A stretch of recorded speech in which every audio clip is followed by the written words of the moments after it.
No one helps the millionaire's son under the truck, until the poor maid with her baby saves him.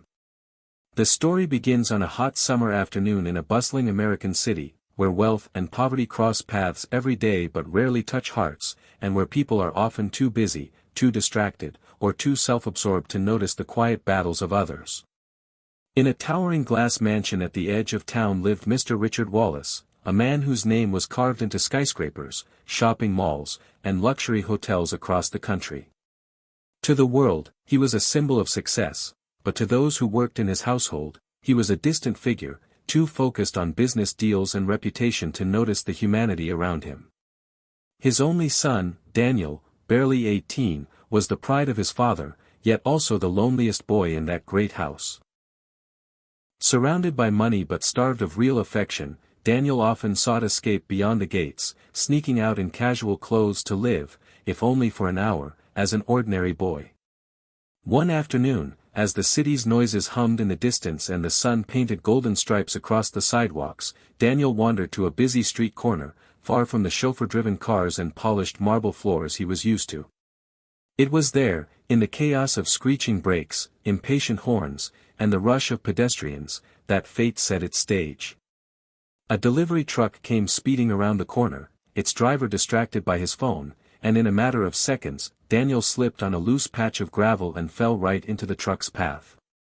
The world seemed to freeze, the heavy vehicle screeched, tilted, and swerved, and before anyone could react, Daniel was trapped underneath, the weight of the truck pressing against him, his cry muffled under the grinding metal. People gasped, some shouted, some even pulled out their phones to record, but no one moved forward. The crowd gathered in a circle, wide-eyed and horrified, yet hesitant, each waiting for someone braver to act, someone else to take responsibility. And in that sea of frozen faces, a small figure emerged, Maria, the maid who worked in the Wallace mansion, who had been walking home from the market with her baby wrapped against her chest.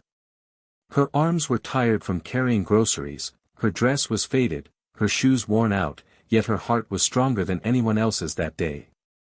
She heard the cry, saw the boy's hand trembling beneath the truck, and without a moment's pause, she handed her grocery bags to a stranger, whispered a prayer over her baby, and dropped to the ground. She crawled under the smoking vehicle, her baby still strapped to her chest, and with a courage only desperation and love could summon, she tried to lift the metal just enough for Daniel to breathe. The crowd gasped again, this time in disbelief, not at the millionaire's son, but at the maid who dared to risk her life with a child in her arms. Her arms trembled, sweat poured down her forehead, but her voice never shook as she whispered, "Hold on, hijo, hold on, like I hold on for my child." The truck's driver, jolted awake from his shock, scrambled to help, and slowly, a few others joined, their shame burning deeper than their fear.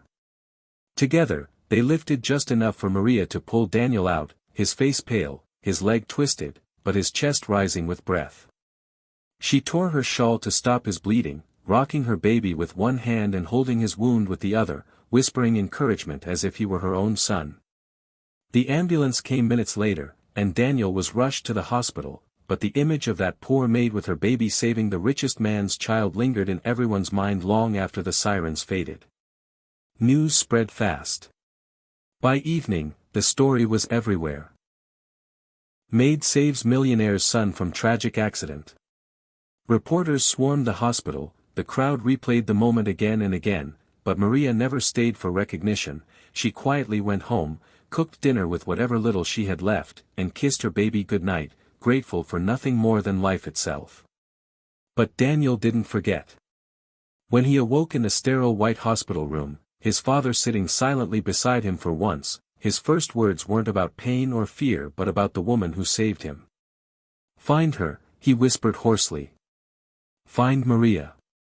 Mr. Wallace, shaken to his core, had already been told, and for the first time in years, his proud eyes softened.